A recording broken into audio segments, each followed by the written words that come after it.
Tidak usah menangisi takdir karena pasti baik. Tangisilah dosa-dosa penyebab ketidakbaikan.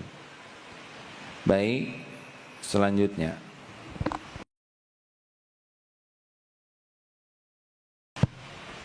Bismillahirrahmanirrahim. Al-Hikam nomor 59. La ta'udhumu adh-dhanbu 'indaka 'azamatan tasudduka 'an husni adh-dhanni billahi ta'ala fa inna man 'arafa rabbahu istasghara fi jambi karamihi dhanbah. Jangan sampai terasa bagimu kebesaran sesuatu dosa itu hingga dapat merintangi engkau dari husnudzon, baik sangka kepada Allah Subhanahu wa taala.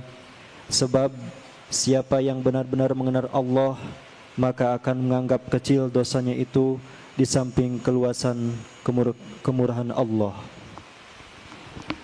Sebetulnya besar kecil itu hanya dalam pandangan kita. Tidak ada yang kecil dalam pandangan Allah. Dosa kecil dilakukan dengan sengaja pasti dilihat Allah dan pasti ada balasannya.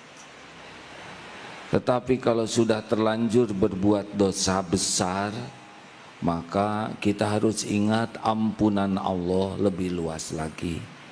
Tidak boleh berburuk sangka seakan-akan ampunan Allah, rahmat Allah terbatas. Jadi kalau sudah terlanjur berbuat dosa, tobat saja. Karena ampunan Allah lebih besar, lebih luas dari sebesar apapun dosa. Dosa besar itu buruk, tetapi berburuk sangka kepada Allah lebih buruk. Menganggap Allah tidak pengampun, menganggap Allah kikir dengan ampunannya. Ibnu Abdullah bin Mas'ud, semoga Allah ridho, orang yang beriman dengar, melihat dosa itu seperti gunung yang akan roboh menimpanya. Begitu takut. Orang munafik melihat dosa itu seperti lalat. Jadi kalau orang tidak merasa berbuat dosa, padahal berdosa, itu ciri kemunafikan. Orang-orang yang tahu kepada Allah, tahu bahwa dirinya itu pasti banyak dosa. Seperti sholat asar barusan.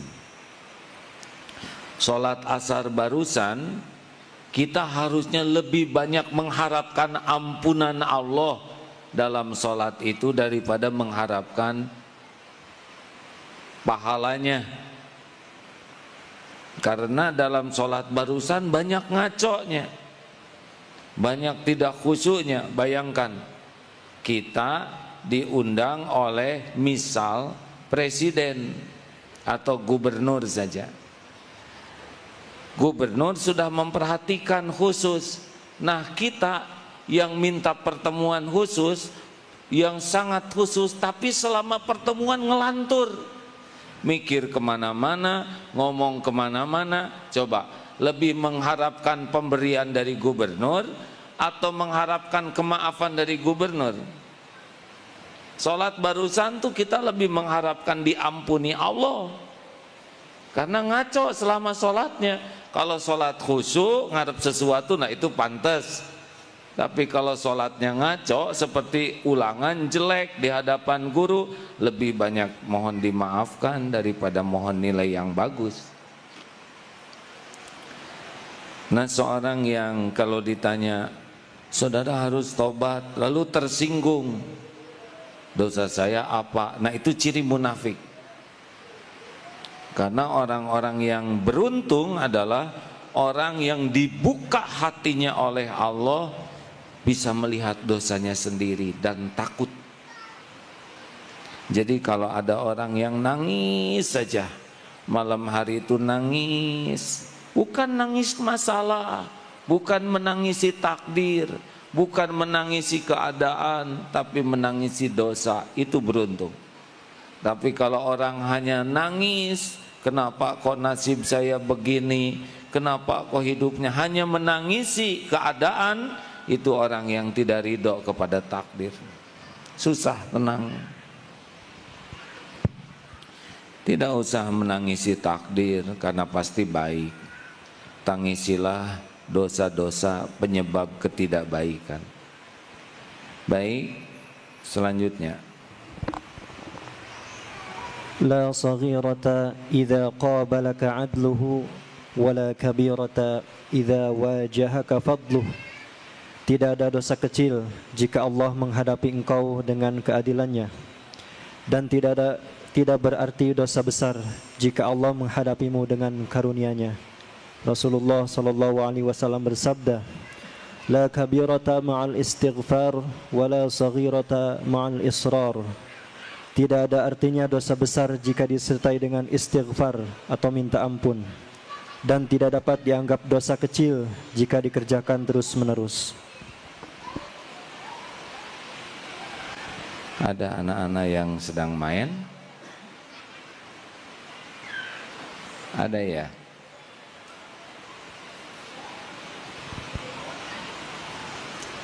Kalau anak-anak lari-lari sama sekali tidak salah karena mereka senangnya itu. Ini ujian bagi orang-orang yang ada di sekitarnya yang dewasa.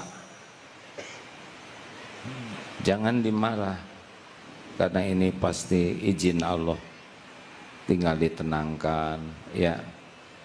Kalau dibiarkan mungkin kurang bisa khusyuk yang lainnya. La kabirata ma'al istighfar, tidak ada artinya dosa yang besar kalau dihadapi dengan tobat yang sungguh-sungguh. Dan tidak adalah sagirata ma'al israr, tidak dianggap dosa yang kecil kalau terus-menerus. Kemarin dalam sebuah ceramah mengatakan seorang penanya,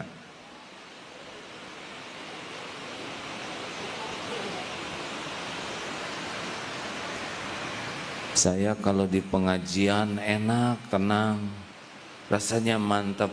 Tapi kalau saya sudah pacaran, tiba-tiba saya jadi tidak tenang.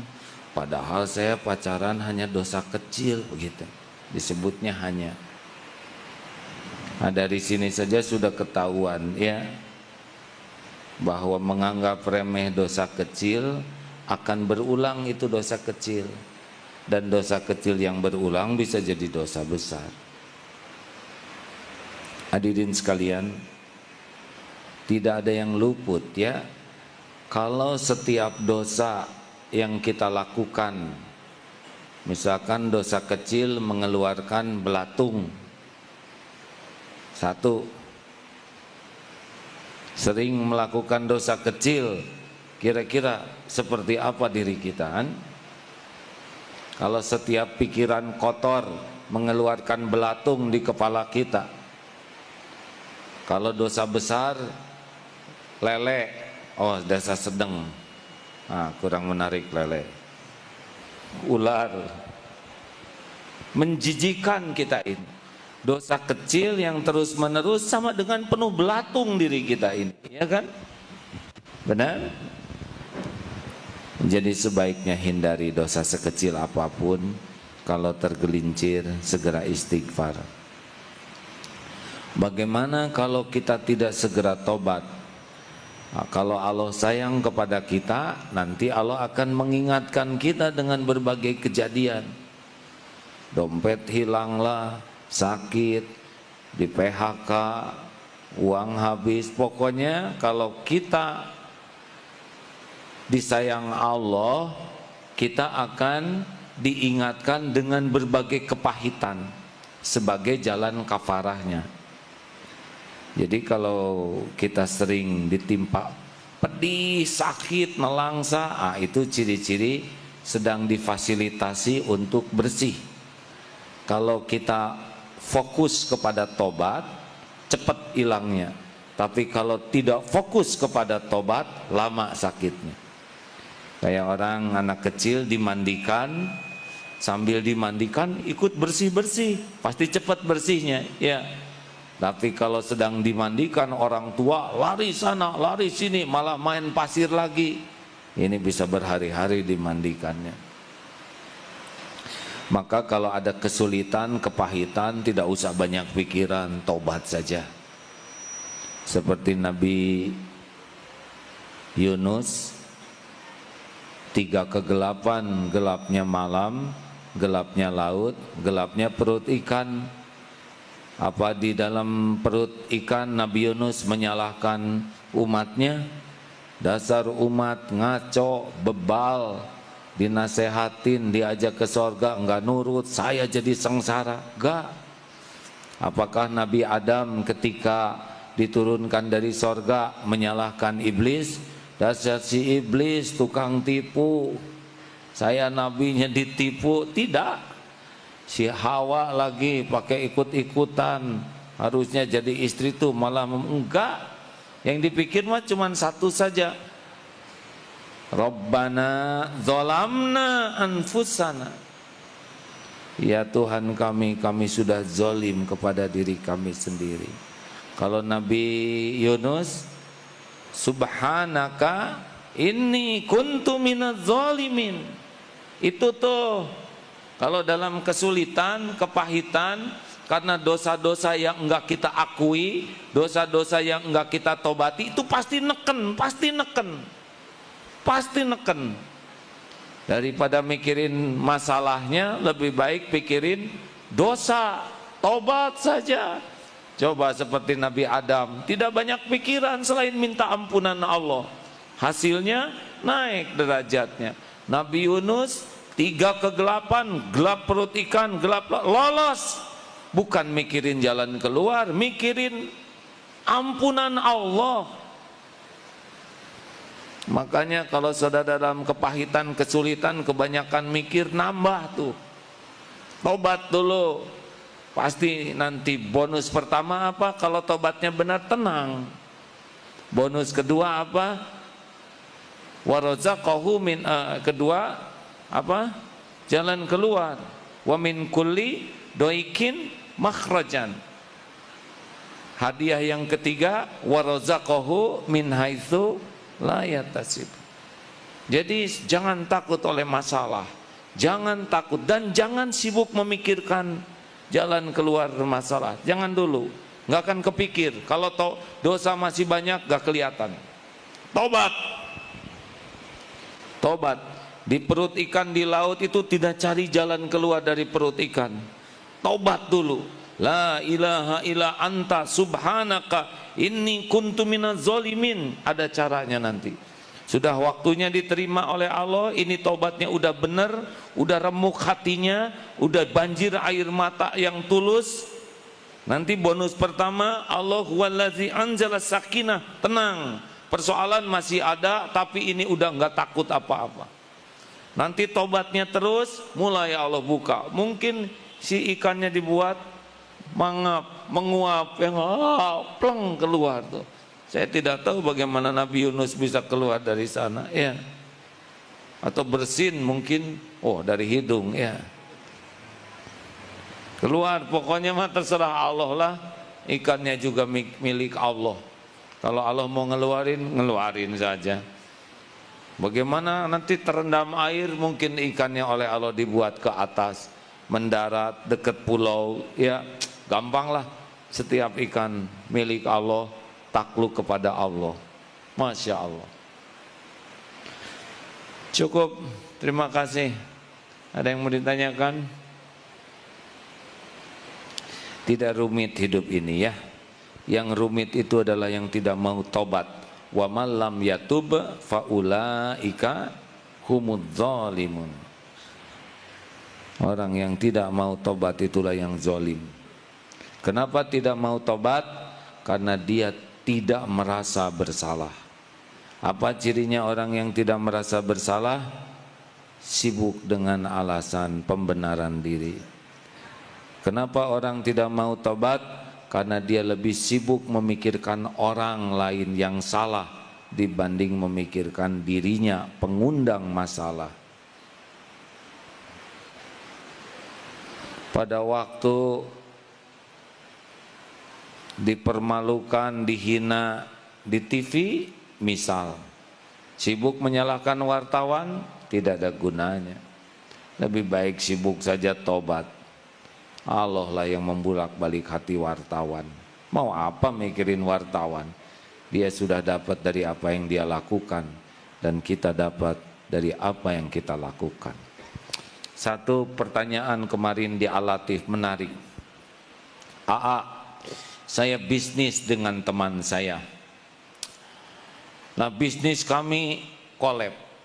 Teman saya ini betul-betul kerjanya tobat, dan dia pasrahkan urusannya kepada Allah. Lalu bagaimana? Jadi saya yang dimarahin orang. Jadi saya yang dikejar-kejar. Lalu urusannya bagaimana, beres enggak? Memang beres, tapi gara-gara dia pasrah ke Allah, akibatnya saya yang dimarahin orang. Salah, Bu. Ibu dimarahin orang bukan karena dia pasrah ke Allah. Ibu dimarahin orang karena dosa-dosa ibu. Dosa saya apa? Nah itu nggak ngaku. Siapa tahu selama ini marah ke pembantu, siapa tahu selama ini menyakitin orang-orang kecil, siapa tahu ketika kita bersedekah dilemparkan, melukai hati. Semua rangkaian kezoliman ada catatannya, ada balasannya. Nah sekarang Allah gerakan orang itu marah-marah. Tenang aja, Bu, nanti kalau ibu tobat terus, itu berhenti yang marah. Bagaimana sekarang? Yang marah sudah berhenti belum? Sudah, tuh kan. Bagaimana bisnisnya sekarang? Sekarang lebih bagus, tuh kan. Karena semua kepahitan itu kecil dibanding dengan nikmat yang Allah sediakan bagi ahli tobat. Kan bisyai, sedikit. Semua kepahitan itu sedikit dibanding dengan nikmat yang besar.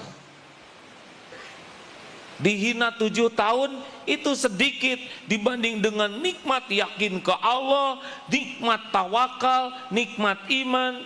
Tidak ada apa-apanya 7 tahun. Benar? Tapi sayang, banyak orang yang tidak mau menikmati kepahitan. Padahal kepahitan itu karunia. Kepahitan bagi orang yang ingin mendekat ke Allah adalah hari raya. Bukan pengen pahit, tapi kalau dikasih pahit, nikmati. Jangan menangisi kepahitan, tangisi dosa pengundang kepahitan. Terima kasih. Tidak ada pertanyaan? Kalau tidak ada, selesai. Mau nanya ya? Dari sini mau ngacungnya sini dulu, terus silakan. Assalamualaikum warahmatullahi wabarakatuh. Terima kasih ya. Terkadang saat dimana kita menghadapi kenyataan yang terjadi pada diri kita, apakah itu adalah kejadian yang diakibatkan karena keteloran dalam hidup kita, ataukah itu karena menjadi sebuah cobaan dari Allah SWT? Yang pertanyaan pertama adalah bagaimana membedakan hal itu? Ya. Jawabannya nggak usah dibedakan. Apakah ini kepahitan karena dosa saya, atau kepahitan ini karena Allah menetapkan harus terjadi begini? Gak usah dibedakan, pikir satu aja, ini karena dosa saya. Nanti kesolehan, ya nggak kita. Pokoknya ada dosa nih yang ngundang saya begini. Jadi dosanya di mana, kepahitannya bentuk apa, bisa beda-beda. Ini tertarik seorang mahasiswa yang kerja di Jerman sana, baru juga ngantor, tiba-tiba bosnya marah-marah, padahal nggak bikin salah. Tapi hebat mahasiswa ini, menurut saya. Dia pikir, saya nggak punya salah, si bos marah-marah, pasti saya punya dosa nih hari-hari ini. Jangan-jangan istri saya nggak saya bangunkan untuk sholat subuh, jangan-jangan di jalan ada yang harusnya sedekah saya tidak. Si bos mau bagian marah, nyakitin, tapi dosa pengundangnya. Jadi daripada memikirkan si bos yang marah, lebih baik istighfar. Sambil kerja tuh istighfar.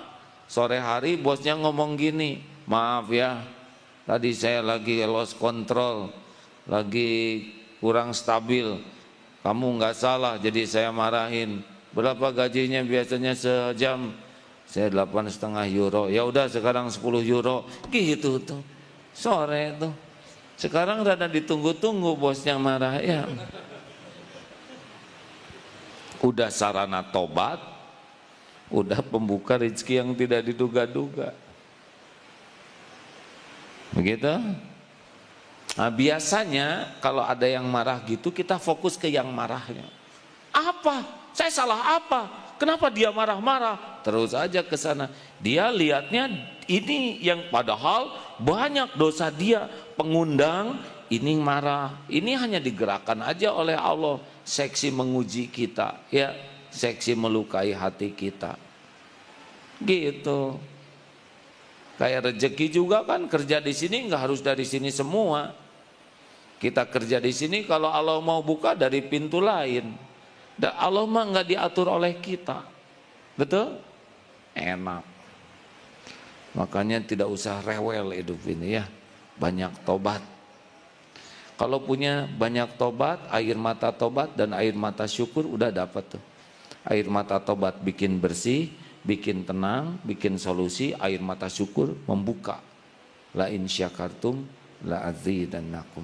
Nah, jadi kalau orang ahli tobat itu sabar. Tapi berusaha sabar belum tentu tobat dan belum tentu sabar. Mengerti? Kayak kaca mobil kotor. Terus aja lihat, pasti enggak ngaco, pasti jadi ngaco. Nyetir dalam keadaan kaca kotor, mending bersihin kaca, nanti kelihatan jalannya.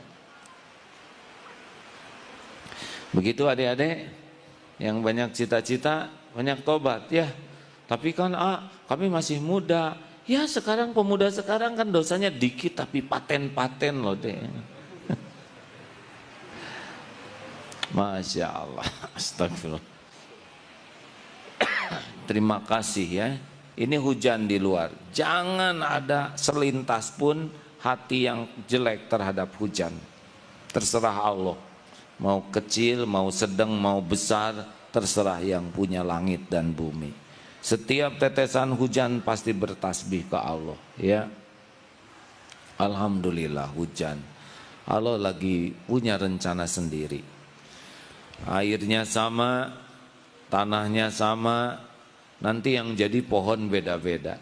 Ada rumput Jepang, ada rumput gajah, ada rumput liar, ada pohon, ada selada, ada seledri, macam-macam. Padahal airnya sama, pohonnya juga, tanahnya sama. Ada bunga, warnanya beda-beda, bentuknya beda-beda. Padahal airnya sama, harumnya beda-beda. Ada yang harum jengkol, namanya pohon jengkol. Nanti jadi buah, macam-macam. Ada kulit, duren, tajam-tajam. Siapa yang ngarang ini? Di dalamnya legit, enak. Bijinya keras, ada salak, sekelilingnya duri, bungkusnya bagus, ada selaput yang mulus, krek, apalagi salak. Salak apa yang enak tuh? Salak pondok, krek, di dalamnya ada lumutan. Bijinya keras, siapa yang naruh di sana lagi? Belum lagi pisang, mulus, bungkus kita kurang bagus. Bungkus orang mah nggak jelas, dikupas, di dalamnya mulus, airnya sama, tanahnya sama. Fabi ayyi ala'i rabbikuma tukadziban. Harusnya makan pisang tuh nangis. Kenapa? Karena cuma satu ya. Saya ada yang kirim buah-buahan tadi, aduh ya Allah, ini bagus-bagus buah tuh. Lihatnya aja udah takjub. Takjub kepada yang mendesain, mengatur kombinasi warna, meletakkan kulit, bulu-bulu halusnya. Masya Allah. Saudara nggak usah ingin lah, biar saya saja yang menghabiskan ya. Masya Allah. Terima kasih. Tidak ada pertanyaan lain? Terima kasih. Senang tidak ilmu tauhid ini? Kenapa Rasul dan para sahabat senang terus? Kita aja kenal kepada orang baik enak, benar? kenal kepada, misalkan ada teman pinter, ini ada teman di kelas pinter sekali, pinter dan suka ngasih tahu kalau kita dalam kesulitan. Udah gitu banyak uang. Dan kalau ngasih ke kita tuh nggak hitung-hitungan, asal megang saku dapat 2 gepok yang $100, kasihin. Dia pakai sepatu baru, oh pengen ya, nih kasih. Kita lagi pegel mau dipijet, ternyata dia ahli refleksi. Aduh, enak tidak? Dia ke sekolah pakai motor, kenapa ngeliatin motor saya? Mau ambil aja. Aduh, gimana kira-kira? Senang tidak punya teman yang gitu? Dan pemaaf sekali, ya maaf.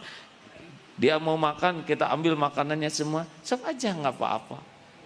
Masya Allah, senang tidak? Gaul dengan orang yang nggak jelas aja kita udah senang. Baru ceritanya bagaimana Rasulullah dan para sahabat bergaul dalam tanda kutip dengan Allah yang maha baik, albir, yang maha bijaksana, yang maha kaya, yang maha pemurah. Pasti senang terus, benar? Makanya kalau hidup ingin bahagia harus sering sama Allah, nyenengin. Dengernya aja saudara senang, betul? Saudara sih kebanyakan gaul sama orang, nyebelin.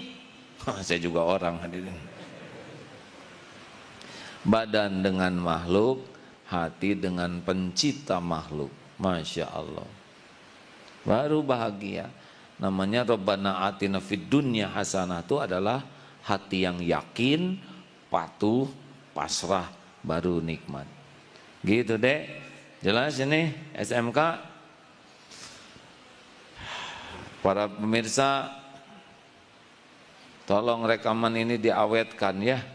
Siapa tahu manfaat ceramah ini. Akan datang suatu saat yang ceramah ini udah enggak ada lagi di kursi ini. Ya, pasti nih suatu saat saya akan berakhir hidupnya. Pasti enggak akan kedengaran lagi suara dari aslinya. Tapi mudah-mudahan rekaman ini tetap manfaat. Ya, terima kasih. Allahumma salli ala Sayyidina Muhammad wa ala alihi wa ashabihi ajma'in. Alhamdulillahi rabbil alamin. Ya Allah, Rabbana taqabbal minna salatana wa qiyamana wa syiyamana. Rabbana taqabbal minna ya Allah. Innaka antas sami'ul alim. Innaka antas sami'ul alim. Innaka antas sami'ul alim. Wa tub alaina innaka antat tawwabur rahim. Ya Allah ya Hayyu ya Qayyum, bi rahmatika nastaghits ya Rabb, bi rahmatika nastaghits. Ya Allah ya Hayyu ya Qayyum, bi rahmatika nastaghits. Rabbana zalamna anfusana wa illam taghfir lana wa tarhamna lanakunanna minal khasirin. La ilaha illa anta subhanaka inna kunna minal zalimin. Allahumma ja'alna minat tawabin waj'alna minal mutatahirin waj'alna min ibadikas sholihin. Rabbana Allahumma gfir lana wali walidina warhamhum kama rabbawna sigara. Allahumma ja'al ya Allah, Allahumma inna nas'aluka taubatan nasuha wa taubatan qoblal maut ya Allah, wa rahmatan indal maut wa magfiratan ba'dal maut. Allahumma hawwin alaina fi sakaratil maut. Allahumma inna nas'aluka husnal khatimah wa na'udzubika min su'il khatimah. Allahumma ya Karim, jadikan saat ini saat mustajab doa ya Allah. Rasulmu memberitahu hujan lebat saat mustajab. Kabulkan doa hamba-hambamu ini ya Qarib. Amin. Doalah hadirin. Amin ya Allah. Wa huwa ma'akum ainama kuntum. Dia bersamamu dimanapun kamu berada. Wallahu bima ta'maluna basir. Dia maha melihat apapun yang kamu kerjakan. Doalah.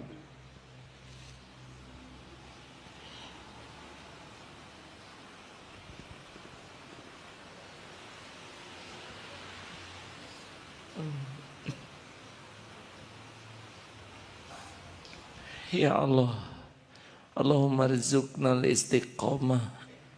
Rabbana ya muqallibal qulub, sabit qulubana ala dinik. Allahumma musarrifal qulub, sarrif qulubana ala ta'atik. Kabulkan doa hamba-hambamu ini ya Allah. Jadikan kami hafiz-hafizah ya Allah, yang mengamalkan Qur'an-Mu, mendakwahkan Qur'an-Mu, menikmati hidup dengan Qur'an-Mu. Ya Allah, belenggu hati ini sehingga tidak pernah lepas darimu. Ya Allah, tutup semua jalan selain hanya jalan menuju-Mu. Ikat kaki kami ya Allah, kecuali langkah menuju padamu. Ya Allah, robohkan setiap sandaran hidup ini selain bersandar padamu. Cabut rasa takut ini ya Allah, dari apapun, dari siapapun. Selain takut tersisih darimu, takut engkau tidak suka, takut engkau tidak merindukan kami.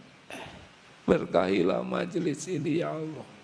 Walau kami tidak melihatmu dengan mata ini, buatlah mata hati kami selalu yakin setiap saat padamu.